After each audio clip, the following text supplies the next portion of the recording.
Hi everyone, so let's discuss the poem Remember by Christina Rossetti. So first, let's see an overview of the poem. So this is written in 1849 and published in 1862 in Goblin Market and other poems. So the Goblin Market and other poems is the collection. So as I said earlier, this is written by Christina Rossetti and she's known for lyric poetry, including children's poems and devotional writing. Her notable works include Goblin Market and other poems, The Princess Progress and other poems, A Pageant and other poems, etc. So Rossetti's religious beliefs significantly influenced her writing, and her poetry often reflects Christian themes such as concepts of morality, redemption, and afterlife. So now we'll see the poem. Let me read the poem first. Remember me when I'm gone away, gone far away into the silent land, when you can no more hold me by hand. No, I half turn to you, yet turning stay. Remember me when no more day by day. You tell me of your future that you planned. Only remember me, you understand, it will be late to counsel, then no pray. Yet, if you should forget me for a while, and afterwards remember, do not grieve. For if the darkness and corruption leave a vestige of the thoughts that once I had, better by far you should forget and smile, than that you should remember and be sad. So, this is a poem following the Petrarchian sonnet style, right? So, the octave and the sestet. So, octave is the first 8 lines, and the sestet is the last 6 lines. So, the poem tells about a death of a wife. So the narrator is the wife, right? So she tells, remember me when I'm gone away.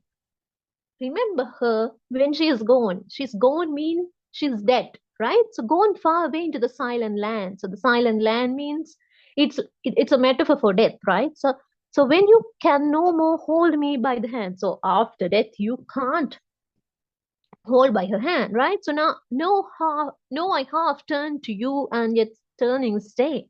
So she says, remember me when no more day by day you tell me of your future that you plan. So when they're alive and when they're enjoying their life, right? So the husband says about his future plans with her. So when she's dead, he can't explain those plans to his wife. So that's why she tells here, you tell me of your future that you plan.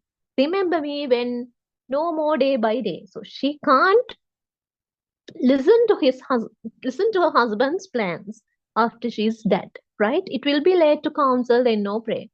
Yet if you should forget me for a while. So in the first 8 lines, she says, like, remember me when I'm gone away. And in the sestet, she says, yet if you should forget me for a while, right? She's asking to forget her. And afterwards, remember me, do not grieve. Then afterwards, remember, do not grieve, right? It's okay to remember me, but you are not allowed to grieve, right? For the darkness and corruption leave. A vestige of the thoughts that once I had, better by far you should forget and smile. Like you should forget her. You should forget her memories and just smile and be happy. So that's her message to her husband, right? So then that you should remember and be sad. So she's expecting her husband to be happy even after her death, right? So she says, don't remember me. Don't remind of our memories, just forget them and be happy. Just do smile. So that's her message, right?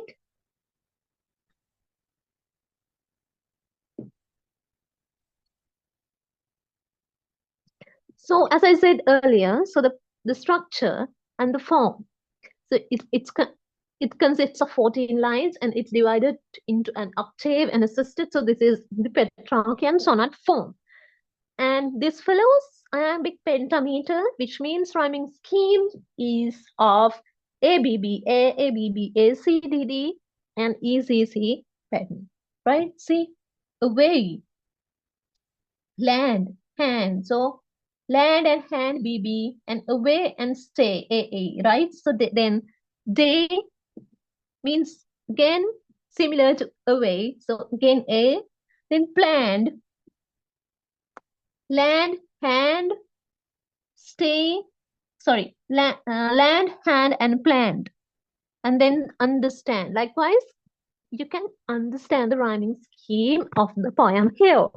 So now we come to the tone and the mood. So the tone is somber, yet the mood shifts from sorrowful to accepting as the speaker reconciles with the ideas of being forgotten.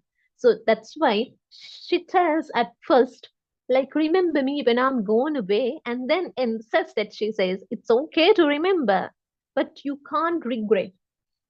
And she says, like, you should forget me and be happy. So that is the mood. That's how the mood shifts from sorrowful to accepting, right? So next, we come to the literary devices. So considering the literary devices, the first one is imagery. Rossetti uses subtle and poignant imagery such as silent land, which evokes a peaceful but inevitable departure from life. So the silent land is kind of, land with no live things, right? So it's kind of like, disrupted, and there's no life, right? So that means, like, that's the reason for it to call the silent land. So then the tone shift. The shift in tone from the octave to the sestet highlights the speaker's journey from a personal plea to a more altruistic acceptance of fate. So then, considering about the language, it is simple yet profound, reflecting universal themes of love, loss, and also relationships. Then metaphor, comparing memory to physical entity, right? So memory to physical entity. So then the silent land is also a metaphor for death, right? So repetition, use of remember to emphasize the theme, like, the remembering, reminding, and the memories are one of the most important themes in this poem. So the writer has used the technique of repetition to emphasize it. Okay. So then we come to the themes. So considering the themes, mortality and memory. The poem grapples with the inevitability of death and longing for a lasting presence through memory.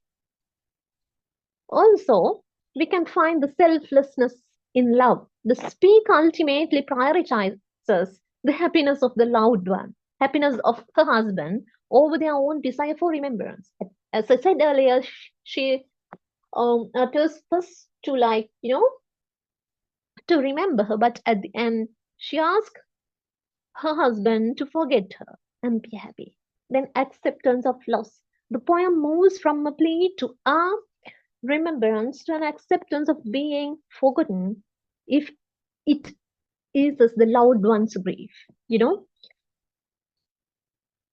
It's good to make our loved ones happy even after our death. So that's what the acceptance of loss means here, right? Then Rossetti suggests that remembrance is both a comfort and a burden. Sometimes it can be a comfort and sometimes it can be a burden.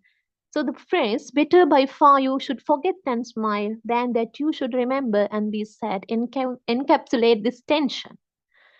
So the octave presents the initial desire for remembrance, while the sestet introduces the speaker's selflessness. I said it before, right? So this structural shift enhances the emotional complexity of the poem, right? So human emotions are complex as always, right? So the complexity is depicted here, reflecting the speaker's internal conflict and eventual resolution. The poem reflects Victorian attitudes towards death and mourning, a time when society was deeply preoccupied with with these subjects as a key figure in the Pre-Raphaelite movement. Rossetti's work includes vivid imagery and a focus on emotional depth. And the poem is rich in emotional ambiguity. While the speaker expresses a desire to be remembered, they also advocate for forgetting if it leads to happiness, right? So this contradiction reflects the complexity of human emotions when dealing with loss. So it's all about the remembrance, memories, and the complexity of human emotions, right? So now we come to the end of our session. So before that, I want you to answer these questions by yourself. If you are having any questions, please drop them in the comment section so that I'll be able to answer them later.